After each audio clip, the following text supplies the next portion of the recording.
Bonjour à tous, bienvenue dans cette nouvelle vidéo. Vous l'avez demandé, je suis avec Alexandre Léger. Bonjour Alexandre. Bonjour Clément. Justement, là tu nous as ramené 10 lips neufs de stock parce que justement il y a une vente de prévue d'ici juillet où justement le thème c'est 100 lips neufs de stock et donc là tu as ramené une petite sélection qu'on va vous présenter. Donc on va aussi vous parler de la marque Lip, que ça soit au commencement ou même maintenant. Et la première question qui me vient à l'idée c'est déjà, mais qu'est-ce que tu pourrais nous dire sur la marque Lip? Alors, bonjour à tous. En fait, donc la marque Lip, elle est fondée par Fred Lip dans les années 50 et Lip, c'est emblématique, si tu veux, de l'horlogerie française. Il ne faut pas oublier, dans cette région de l'Est de la France, qui touche l'Allemagne, qui touche la Suisse, etc., c'est un berceau de l'horlogerie. Et donc Lip Besançon, tu as donc la marque qui est emblématique des années 50, 60 et 70 en France, la montre du général de Gaulle, les mouvements sociaux de Lip dans les années 70, etc. Et c'est l'imagerie de la montre, certes qui est devenue populaire, mais qui était une très bonne marque à l'époque. Et voilà, on va balayer un petit peu au travers de ces 10 modèles plusieurs histoires de Lip, plusieurs périodes, les hommes, les femmes, les montres de ville, les montres un peu plus design, les montres de créateurs. Et donc on va essayer de te faire un panel. Et comme tu l'as expliqué, c'est un hommage que je fais avec mon confrère Jean-Christophe Guyon pour le cabinet d'expertise VWS. On fait cette vente-là à l'hôtel des ventes Bordeaux-Quinconce le 3 juillet prochain à Bordeaux. Donc c'est 100 Lip neuves de stock. Plusieurs horlogers, plusieurs anciens de chez Lip, plusieurs horlogers nous ont confié plusieurs montres. À chaque fois, on les a sélectionnées, on les a toutes fait réviser. Ok.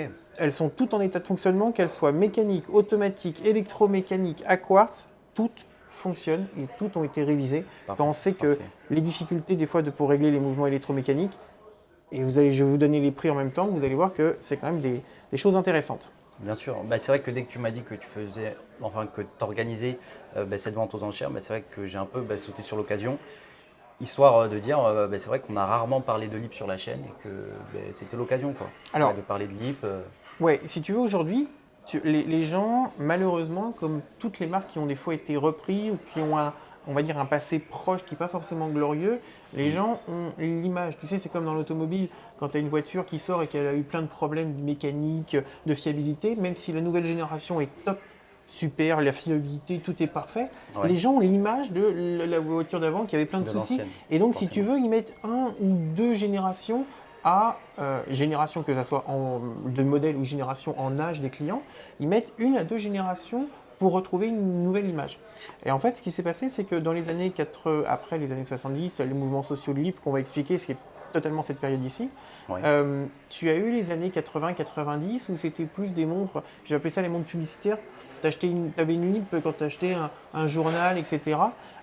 Et vraiment, donc, très mauvaise qualité, c'était pas du tout l'image de la marque. Et depuis quelques années, ils ont relancé un petit peu la marque. C'est des nouveaux investisseurs qui ont relancé la marque. Ils ont ressorti des modèles un peu iconiques, la Notitski, etc., l'Himalaya, que tu vois souvent sur Facebook, Insta, ou au travers des jeunes influenceurs, des blogs, etc. Ils disent, voilà, vous voulez une montre pas trop chère, un peu française, etc. Tu te tournes vers l'Himalaya. Ils ont un peu repris aussi le concept avec les montres à fond à cadran ouvert, donc tu vois le mécanisme, etc. Ça, c'est sympa. Ça, c'est sympa. Ça a certains prix. Mais là, on va vous présenter une dizaine de modèles assez emblématiques. Et je te propose de commencer par ce qui est un peu le cœur de vie de la montre Lip. On va commencer. Donc, et alors à chaque fois, je vais vous donner des numéros qui correspondent au numéro de lot de la vente. Tu mettras le lien sur le catalogue. Comme ça, les gens se rendront compte, ils auront toutes les caractéristiques techniques. Et je te propose de commencer par la 86. Alors la 86, on va vous mettre les images après. Donc la 86, c'est comme si c'était à la limite une Calatrava. Donc tu vois, je la montre. C'est très simple. C'est très simple. Tu as un cadran acier, tu as aiguille dauphine, un cadran sector, comme ça. C'est très fin. Tu as un fond vissé quand même à l'époque. Lip Genève, c'était comme si c'était une Omega à l'époque. C'était aussi cher, aussi qualitatif. Tu as vu l'état, il n'y a aucune rayure, il n'y a pas de polissage qui a enlevé les cornes, etc. C'est très très joli. C'est très fin. Et bon, ça, tu es autour de 1000 euros en prix de départ aux enchères, mais c'est vrai que c'est un très très beau modèle. Et dans le même temps, dans les années 70, ils ont sorti beaucoup de cadrans de couleurs. Et donc là, tu as une lip électronique, donc cadran double ton de bleu et violacé. Donc électronique, en fait, c'est comme un mouvement mécanique, sauf que tu vas avoir quasiment autant d'éléments mécaniques dedans, de rouages, etc. Sauf que le cœur, c'est une pile qui va donner l'impulsion de la montre sur les arts bleus, etc. Ben, c'est vrai que tu parles de Lip Genève, de Oui. Lip France. France, Besançon, ouais. Ben, quelle est la différence? Alors, ils ont souhaité dans les années 60 faire une gamme un peu plus luxe. Donc tu avais 3 gammes à l'époque, tu avais les Dauphines. Par exemple, quand tu avais cette petite montre-là, c'est les Lip Dauphine comme la voiture Renault à l'époque. Oui. Et en fait, c'était une montre, une gamme un tout petit peu plus accessible, avec les mêmes qualités, etc. Mais c'était la gamme d'entrée de gamme entre guillemets de Lip. Tu avais les Lip normales, Besançon, et tu avais Lip Genève qui était un peu plus haut de gamme. Ils avaient un concept comme aujourd'hui les constructeurs de voitures qui ont une marque d'entrée de gamme, leur marque à eux et une premium. Après, oui. Et une premium. Donc voilà, tu vois, c'est ces trois gammes-là. Et donc une fois qu'on t'a fait, que là je t'ai montré un petit peu les montres de ville des années 60, début des années 70, tu vas avoir 2 courants dans les années 70, tu vas avoir toutes les montres de forme. Alors ce qu'on appelle montre de forme dans l'horlogerie, c'est que dès que vous sortez du rond, là tu as une espèce de tonneau brossé, télévision. Quand tu regardes comme ça, c'est comme si c'était une télévision des années 60-70. Les tu vois anciennes télévisions. Ouais, les anciennes télévisions. Alors, donc tu as ces grands hublots, tu as cadran beige, les index bâtons. C'est automatique. Et donc, si tu veux, tu les portes, c'est vachement bien, c'est hyper moderne. Tu te rends compte que c'est des montres qui ont 50 ans. Donc, c'est quand même des modèles assez emblématiques des années 70 de la marque Lip. Là, tu en as 3 qui sont automatiques. Par exemple aussi, Lip a été connu quand tu as ce modèle-là, qui sera le 29 de la vente. C'est neuf, hein, c'est-à-dire que tu as encore le vernis de protection au dos. On montrera. Et en fait, quand tu regardes ces montres-là, le plaqué or a une très mauvaise réputation parce qu'avant, et encore maintenant, il y a des marques qui font du plaqué or. La qualité du plaquage s'exprime en microns. Si tu vas voir 10 ou 20 microns de plaquage d'or sur un boîtier. Et en fait, là, Lip était des fois à 80 voire 100 microns. Donc, c'est-à-dire entre 5 et 10 fois plus d'épaisseur de plaquage que la concurrence. Donc, si tu veux, c'est des montres qui résistent très bien dans le temps, même le plaquage. Tu ne vas pas avoir les cornes qui vont, qui vont perdre de la matière, etc. Ouais, donc, ça reste et puis, regarde, solide. quand tu vois que Audemars te sort des cadrans qui sont fumés, etc., de dégradés de verre, etc., là, tu as un dégradé de fumée, peu rouge, noir. Marron, noir, etc., d'ATR comme qui ça. Qui est très sympa. Bon, après, mais c'est vrai que, pour le coup, mais la forme, je suis moins fan que celle qu'on a présentée avant. C'est plus classique. C'est ça, on est plus sur des montres de forme. Et c'est pareil, on va passer là, on va faire une transition avec les deux. Pour celle-là. Là, évidemment, ça, c'est celles qui sont connues. C'est-à-dire que celles des designers que Lip avait pris dans les années 70, 73, 76. Après, donc Lip a eu des soucis financiers, économiques, sociaux dans les début des années 70. Et les ouvriers ont repris un petit peu l'usine à leur compte. Donc, ce qui s'est passé, c'est qu'ils ont dit, OK, on va faire appel à des designers industriels pour pouvoir relancer la marque. Et c'était à l'époque où c'était quand même des mouvements qui étaient liés à des couleurs politiques, où des fois des designers s'engageaient aussi pour le peuple, etc. Et donc on s'est retrouvé à avoir des montres qui ont été faites ici par Roger Talon, donc c'est la marque pour femmes, celle-ci. Donc tu vois, tu as un cadran, tu as un boîtier anodisé, donc tu es 10 ans avant les Porsche Design, 20 ans avant les modèles qu'on a mis de cette forme-là, aiguille orange. Toi, c'est quand même pour une femme. C'est très sympa. C'est comme si c'était une pièce de design. C'est un designer qui a créé ça. C'est Roger Talon qui a fait ça. Et dans le même temps, tu as celle-là qui a été faite par Rudy Meyer. Rudy Meyer, c'est celui qui a designé la R5, la Renault 5. tu vois, qui va ressortir dans quelques mois, dans Ouais, chrono. complètement. Donc, et là, tu te rends compte que quand tu la regardes de loin, tu te dis, c'est une montre un peu style Disco Volante. Alors ça, c'est une rare version, je crois qu'il y a une autre version bleue dans le catalogue, dans la vente, mais là, tu as une rare version avec lunettes chocolat. Et quand tu regardes de loin, tu regarderas, et vous regarderez sur l'image, quand tu regardes, c'est que tu as le cadran et tu as les index, et tu crois que c'est des index ronds. Oui, Et bien regarde sur le vachement. côté, Ah non, c'est vrai, mais ça fait c'est des billes. très clou, enfin, Ouais, en fait, un peu clou. c'est pas dessiné, c'est des billes. Alors, je sais pas, tu feras un plan, on montrera aux gens. En fait, c'est des billes.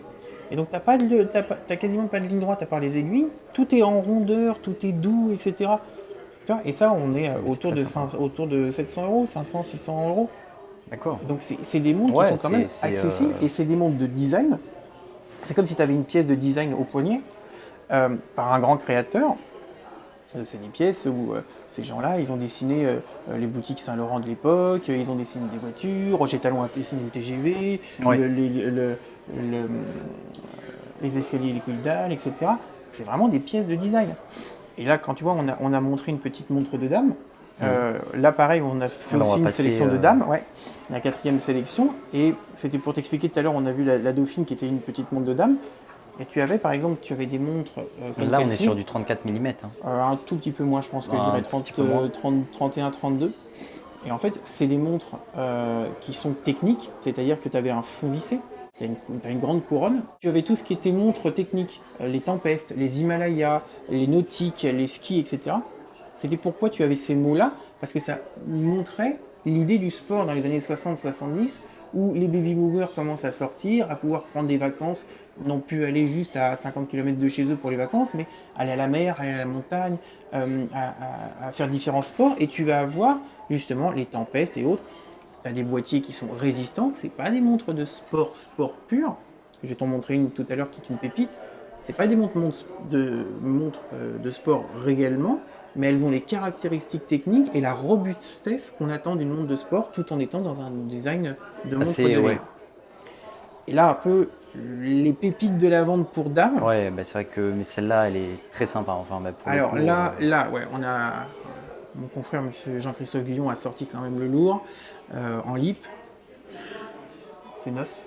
ouais, C'est neuf, c'est-à-dire que vous avez les pastilles d'époque de protection au dos.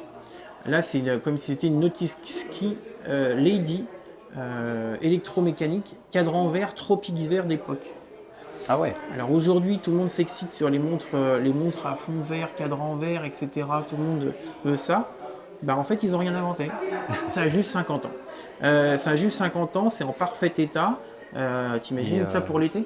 Ouais, On fait une vente le 3 c'est juillet, vous top. mettez ça pour cet été à Saint-Tropez. Croyez-moi qu'au Nikki Beach, vous avez pas. Il n'y en a personne d'autre qui l'a, celle-là. Après, mais c'est vrai que pour homme, mais ça peut faire un peu petit. Non, pour homme, ça fait trop petit. Ouais, pour moi, je trouve que ça fait trop petit. Mais ça, pour une jeune femme, et ça, tu trouves pas ça. Ça passe très bien. Ça, je crois qu'il doit être autour de 500 euros. On vous remettra les prix et les descriptions, mais je crois que tu es autour de 500 euros pour une pièce comme ça, neuve, l'époque, révisée. Si tu trouves quelque chose à ce prix-là aujourd'hui en boutique, en magasin, avec une vraie histoire que tu trouveras jamais sur le même poignet de quelqu'un. C'est pour ça aussi, les ventes de montres vintage, je pense qu'il y a un engouement parce que on n'a pas la même montre que tout le monde. Quand tu vois les prix qui sont actuellement, les gens veulent se différencier complètement. Donc c'est l'occasion unique. Je pense qu'elle ne se représentera pas d'avoir une vente LIP de 100 modèles très sélectionnés, tous révisés, tous en très bon état. Tu verras le catalogue, il va être sympa. Le catalogue, on a refait les catalogues d'époque. C'est-à-dire qu'on a repris les catalogues entre 1973 et 1976, les pubs d'époque, les slogans de l'époque, et des fois, on a réussi à voir les montres qui étaient sur les images, et on a refait les images d'époque. Avec les mêmes, les mêmes publicités 40 ans ou 50 ans après. Donc voilà, c'est quelque chose d'assez exceptionnel. Mais c'est très sympa. Du coup, LIP, pour l'histoire un peu, mais comment ça s'est passé pour eux avec la crise du quartz ? Alors en fait, c'est la crise du quartz. Faut savoir une chose, LIP a été précurseur dans ce qu'on appelle l'électromécanique. L'électromécanique, je t'en ai rapidement parlé tout à l'heure, c'est-à-dire que c'est un mouvement mécanique sur lequel tu as mis une pile qui donnait l'impulsion. Mais la grande partie du mouvement, c'est des composants mécaniques. À l'inverse du quartz où tu as beaucoup moins d'éléments mécaniques. D'accord ? Oui. Donc, c'était pour eux quelque chose, ils étaient très à l'avant-garde. On parle de ça de la fin des années 60. Donc, la fin des années 60, on tombe aussi dans cette crise du quartz. Et en fait, la crise du quartz, avant, c'était normal que ta montre, elle tombe en panne. Parce que c'était mécanique, parce que tu avais des champs électromagnétiques qui commençaient à arriver un peu partout dans la société. Les montres n'étaient pas conçues pour ça et elles tombaient facilement en panne. La blague, l'histoire veut que le général de Gaulle avait une LIP électromécanique et justement, dans la DS présidentielle, il y avait toujours 2-3 montres de secours parce qu'elles tombaient tout le temps en panne. Ok. Donc, si tu veux, c'était des montres qui étaient quand même fragiles à l'époque parce qu'on n'avait pas le recul pour savoir les réparer, les traiter, etc. Aujourd'hui, on le sait. C'est comme les piles il y a 40 ans, c'est pas les piles de maintenant. Donc elles durent plus longtemps. Si elles sont bien entretenues, on sait ce que c'est. Et donc LIP, à partir de 76, après, juste un peu après, est vraiment quasiment disparu. A été relancé après, 10 ou 15 ans plus tard, avec des mouvements quartz, etc. Mais c'est vrai que LIP a subi de plein fouet, certes, la crise du quartz, qui était un peu mondiale dans l'industrie horlogère, a subi aussi les crises industrielles françaises. LIP, c'était un symbole de la perte de l'industrialisation de la France. Et en plus, il ne faut pas oublier que Besançon, c'est pas très loin, c'est dans l'est de la France, c'est pas très loin de Sochaux, c'est pas très loin des usines Peugeot, etc. C'était des bastions, on appelait les bastions à l'époque. C'était des bastions contestataires où, attention, on est en train de délocaliser, on est en train de perdre le savoir-faire français, mécanique, industriel, etc.